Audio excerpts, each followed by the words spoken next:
माथ्या लोकला गोठ अध्याय 23 कड़ी 1 थी 12 लोगों पासे इसमें लोका टोळाहान एंत्या चेलाहान बोलता आखिया का मूसा जागे धर्म शिक्षक एन फरुसी लोग तुम्हान हिखाड़ता हा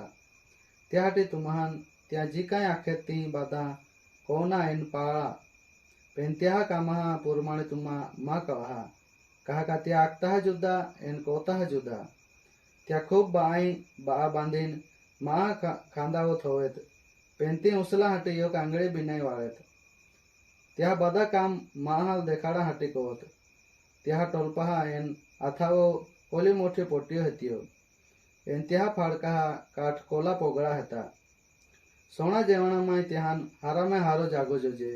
एन प्रार्थना गवा माई पोइलो जागो जोजे आटा में सोलामी जेलना एन लोग त्याहान साहेब आखना ई त्याहान कोमहे तुम्हें साहेब नए आखना कहा का तुम्हा बादा बहा हेता एन यकुज गुरु है एन दर्तियो कादाल आबो आखना नहीं कहा का तुम्हें यकुज आबो है पोरमे है एन तुम्हा कादाल प्रभु मा कहा का तुम्हें प्रभु यकुज है ख्रिस्त तुम्हें मैं जी मोठा औरा मांगे है तो तुम्हें चाकार रा जोजे जी माहू मोठा बोना मांगे तो वहाना बोनी एन जी माहू पोताल वहाना गोणे तो मोठो बोनी ई पोर मेहरा खुश को बार है।